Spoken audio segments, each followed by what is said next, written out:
badly. He's led a very strong life, and I feel very badly, John. I will say this. Hillary Clinton lied many times to the FBI. Nothing happened to her. Flynn lied, and they destroyed his life. I think it's a shame. Hillary Clinton, on the 4th of July weekend, went to the FBI, not under oath. It was the most incredible thing anyone's ever seen. She lied many times. Nothing happened to her. Flynn lied, and it's like they ruined his life. It's very unfair. Now, I know this is a ton of information to unpack here, so let me break this down even further for you. Here's what all of this means. We have an anti-Trump, pro-Hillary Clinton, top FBI official that is directly involved in letting Hillary Clinton walk free before interviewing the key people in the investigation, including Hillary Clinton. They exonerated Clinton before ever concluding the investigation. Then this same FBI official helped oversee special counsel Robert Mueller's probe into possible election interference and, according to Sarah Carter's reporting, interviewed Lieutenant General Michael Flynn. This guy's abusively biased. We have been saying for months that this is a political witch hunt. This new information about Peter Strzok is a smoking gun. These types of tactics, they're only used in banana republics.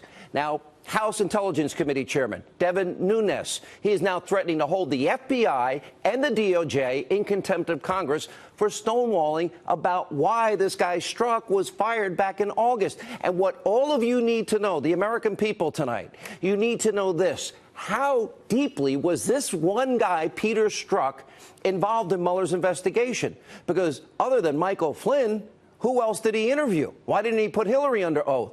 And where else could Strzok have influenced and compromised this investigation with what we now know was a politically biased agenda? Remember, Lieutenant General Flynn, he was surveilled. He was unmasked. His name was leaked to the press. That is illegal. That is a crime. Nobody's been investigated or arrested. So what they did to Flynn is illegal. And we can't discount the other massive conflicts of interest, the other red flags coming from special counsel Mueller's team. For example, key members of Mueller's team, look at the money on your screen, donated tens of thousands of dollars, not to any Republicans, Democrats like Barack Obama and Hillary Clinton. How can anybody honestly say that those people are going to be fair and impartial after supporting liberal politicians with huge amounts of money, including President Trump's 2016 opponent? This stinks to high heaven. And there's the investigator, Andrew Weissman, another questionable member and choice by Mueller's team. Our friend and colleague Greg Jarrett did some digging into Weissman's past. Here's what he found.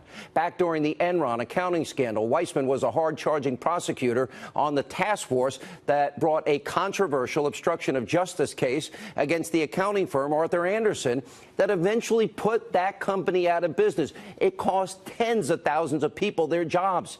And it was for nothing, because in 2005, the Supreme Court of the United States overturned the obstruction of justice conviction in a unanimous 9-0 ruling. Next to impossible. And it's not the only example of Weissman's aggressive tactics resulting in a case being overturned.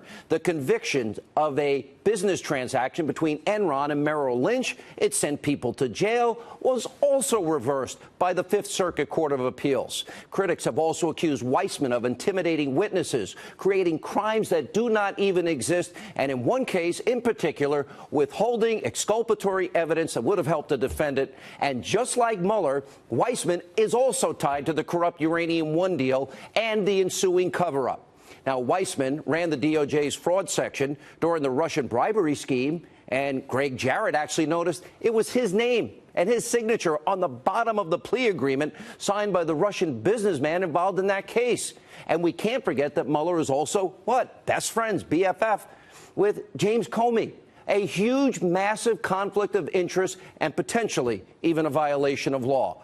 All of this is inexcusable in any country that cares about the rule of law. You should not be allowed to tolerate this in any way, shape, matter, or form. And we should be asking ourselves a simple question. Why, in God's name, would Robert Mueller put this abusively biased team together of unethical political crusaders who have an agenda that we can now prove? Why are they involved in this investigation? It's been one giant pattern of bias and abuse of power. And we have a tremendous amount of respect on this program for those of you that watch for law enforcement. We have a tremendous respect for the intelligence community who put their lives on the line for us every day. But because of politics, what? Our Justice Department has people in it like Peter Strzok that are abusively politically biased? What is the result? We now have a two-tiered justice system that I've been warning about. It is now creating a clear and present danger to this republic. If we weaponize the tools of surveillance, the powerful tools, and if we have two sets of standards for justice, and people in power think they know what's in the best interest of you, the American people, and will undermine a duly elected president and try and get him thrown out of office since the day he's elected, we will have then lost this country. And tonight, there's another major angle to the story that we cannot ignore or discount. As the Washington Examiner's Byron York points out in a new article, the investigation into Michael Flynn was not about Russia collusion or conspiracy between the Trump campaign and Russia. Rather, it hinges on what's known as the Logan Act. Let me explain what this is. According to York, the Logan Act is a 218-year-old law in this country, a law that prohibits private citizens from acting on behalf of the United States in disputes with foreign governments. Guess what? In 218 years, nobody has ever been prosecuted under this law, and many legal experts call it archaic and simply irrelevant. And some even go as far to say that it's unconstitutional. But this is what that law played the central role in the Obama administration's investigation into Flynn. Never mind the surveillance, unmasking, and illegal leaks of intelligence. It's reportedly why the FBI agents went to the White House to interview Flynn back in January 24th about discussions that he had during the transition period with his counterpart, the Russian ambassador, about sanctions the Obama administration had placed on Russia and a UN resolution on Israel. Big deal. That would have been his job. This is the interview where Flynn, quote, lied to the FBI, which led to his guilty plea. Again, nothing to do with Russia. But let's take a step back for a minute. Now, during this transition period, Obama's State Department said they didn't have any problem with the Trump transition team reaching out to foreign officials. They said it. Watch this. This building doesn't see anything necessarily inappropriate about contact between members of the incoming administration and foreign officials, no matter what country they're from, right? No. And again, this has been ongoing. I mean, we stand ready if they want to work through the State Department to contact some of these individuals, but we have no comment or no problem with them doing such on their own. For all of this to be based on whether General Flynn, 35-year servant of his country, that he violated a 218-year-old law, which no one has ever been prosecuted under, is stunning.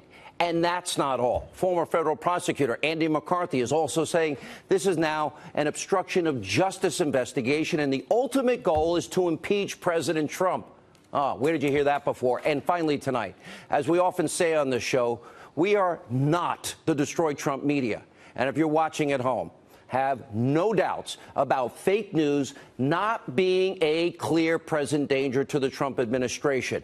They are the willing accomplices in all of this. And we have an example that should make you a believer. It's scary, it's real, and it proves what we've been saying on this program since 2008. Journalism in America is dead. And on Friday morning, as news was breaking about General Flynn pleading guilty to lying to the FBI, ABC News chief investigative correspondent Brian Ross reported that Flynn was prepared to testify that it was candidate Trump that directed him to make contact with the Russians. Here's his report. This certainly would seem to suggest that Michael Flynn had a fair amount of information to offer the special counsel in return. That's right, George. He has promised full cooperation to the Mueller team. He's prepared to testify, we are told by a confidant, against President Trump, against members of the Trump family, and others in the White House. He is prepared to testify that President Trump, as a candidate, Donald Trump, directed him to make contact with the Russians, which contradicts all that Donald Trump has said at this point. Hours later, Ross had to, quote, change his tune and, quote, corrected his reporting. And here's what he said on Nightly News.